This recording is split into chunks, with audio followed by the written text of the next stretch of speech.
Hey guys, it's Megan and welcome back to my channel. I have my girl Carly here with me, and today we want to talk about social media and how it can affect your mental health. I know for me, scrolling through Instagram and finding girls who have perfect pictures, driving perfect cars, wearing perfect clothes, sometimes that gets the best of me and makes me feel not good enough or like I don't have enough. And that's not the greatest feeling. Do you ever feel that way? All the time. Yeah, looking through social media. Mostly like because I had some like body issues and stuff, and looking at girls with these perfect bodies, they obviously like work very hard for them. Or they're airbrushed. Yeah, or well, a lot of it is airbrush, but I don't know, it just makes you compare yourself and it doesn't feel very good. And as someone who's susceptible to being depressed more than other people or like the normal, it can really take a toll on your mental health sometimes. Do you ever take breaks from social media? I try to as much as possible, but when I'm bored in bed, it's just like a habit, like scrolling. Yeah, I've deleted the app from my phone before to take a break, and it's funny, sometimes I'll be sitting at a red light in my car and my thumb will like go to where the app was, and it makes me realize how addicted I was crazy. to social media.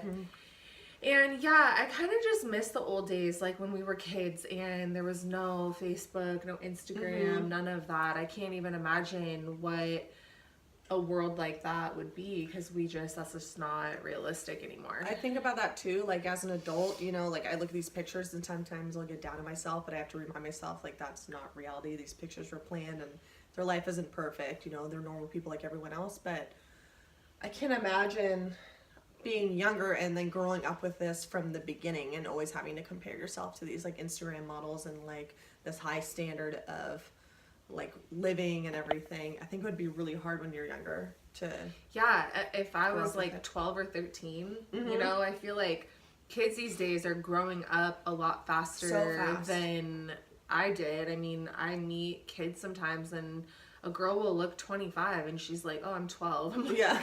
What? Yeah, with makeup tutorials and hair tutorials and fashion and everything. It's like such a great outlet, but it teaches people or like young women, I guess, how to do their makeup, and they just look so much older than they really are. Yeah, something that's really gotten the best of me at times is when my husband and I've mentioned, had been trying to get pregnant, and I'll go on social media and be scrolling through and see the cutest pregnancy announcements or gender reveal announcements, and although I'm extremely happy for those people, it does kind of make my stomach sick because it reminds me how difficult of a time we're having trying to get pregnant, and it makes me very envious. Like, I wish I could have a gender reveal party, and I always imagine like, how I would do a gender reveal party, envision like having a daughter or a son someday. So sometimes it makes me sad, but I've mentioned I'm in a good place with it. I'm okay now, but I definitely went through a period of depression where that was extremely difficult for me. And I know with some of my hair clients, they've had the same thing with getting engaged. Their friends post pictures of their ring and that they're engaged, and my clients have admitted to me that they get jealous because they really want to be engaged and really want their boyfriend to propose, and they're waiting for that, and then one of their friends or acquaintances gets engaged and has a super bomb ring, and they get jealous and envious. So I think sometimes also that can fuck with your head. Yeah. A tip I learned is like, if you're following someone and they make you feel bad about them yourselves, unfollow them or mute them. Like, it's not adding any positivity to your life. There's some really great Instagrams that I've found of women who aren't like the typical Instagram model body style, and they still wear cute clothes and drive a normal car, and I don't know, it's just kind of fun seeing those ones, people that you can relate to and don't make you feel bad about yourself for not being this like perfect, I don't know, skinny Instagram model. So find people like that, and they're out there, just like real people who post cool, interesting pictures.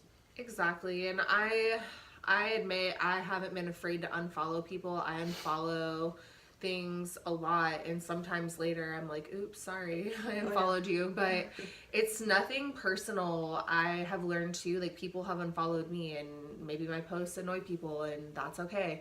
I don't want anyone following me. If anything I post bothers them in any way, then yeah, by all means, don't follow me. And I do the same thing for me. If I'm hurt by someone, I know for me, when I went through all my stuff, and I had these friendships with people, and a lot of times they unfollowed me or deleted or blocked me, and then other times I deleted and blocked other people because it's too painful to like see their pictures and what they're up to and that they're not a part of my life anymore. It just hurts and was doing more damage than good. So you know, I just did what I had to do for my own mental health. Not personal, it's nothing against anyone, it's just it's this anxiety and this negative feeling that I would get when I would see parties I'm not invited to and get-togethers and pictures of events that I'm not at, and it would really start to get to me and hurt my feelings. Yeah, and so it's self-care. You got to look out for yourself. So if something isn't making you feel good looking at it, then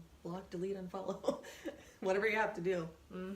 So a good thing to do also with Instagram and Facebook is to limit your time, to not just have unlimited time on the internet. I mean, you can if you want. I mean, there's no rules in life, but for me, I don't know, lately I've been on social media a lot. I go in waves, I go in seasons. Sometimes I've deleted Instagram and I don't have a Facebook, so I've deleted Instagram, not had Facebook, not had Snapchat, and gone completely without social media for months. And that's really healthy for me because I was super present and living my life in the moment, and I was going through a depression, and I just seeing what other people are doing while I feel so depressed was painful for me. And now that I feel good, I want to see what everyone's up to. So it's kind of funny how that works. I'm sure people, if they really pay attention to my social media in the way that I act on social media, when I'm posting a ton, that usually means that I'm happy and in a good place. And if I completely ghost and haven't posted anything for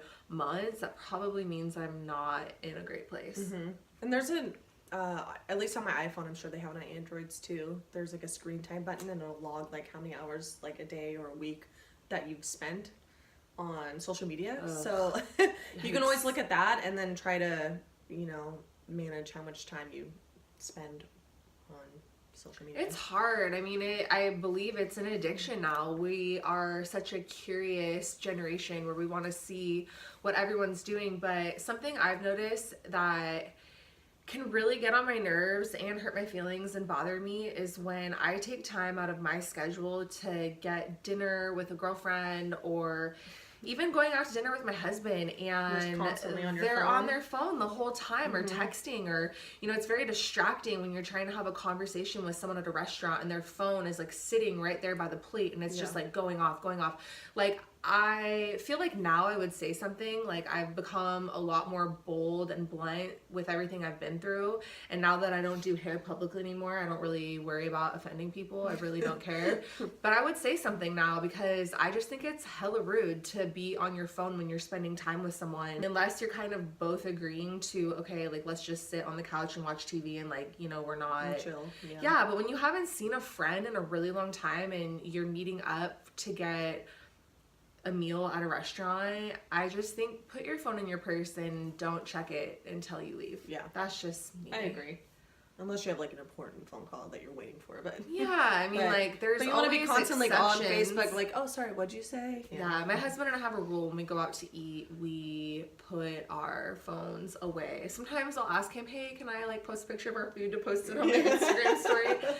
And he doesn't care about that, but, you know, he does get really irritated if we're out to dinner and trying to spend quality time and connect with each other if I'm distracted. And that was a huge problem when I had the business. For a long time, I had just one phone. I didn't have a business phone and a personal phone. I had one phone. And so we would be out to eat, and I would have millions of text messages of people asking me to book their hair appointment, and I have anxiety, so when I would get those text messages, I would want to like get them booked like right away. Like, I can't rest until it's like taken care of.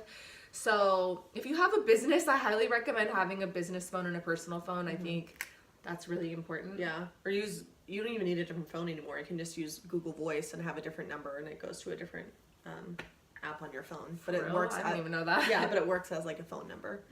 Yeah. Okay. Thank you guys for watching this video on social media and how it can affect your mental health. You know, the moral of the story we think is social media is cool, but small doses. Follow people who make you feel happy, not who make you feel bad about your life. Follow people that inspire you and encourage you to be your best self, people that love you and you love them. Yeah. All right, if you're new to my channel, please subscribe and give this video a thumbs up, and I will see you in my next video. Bye. Bye.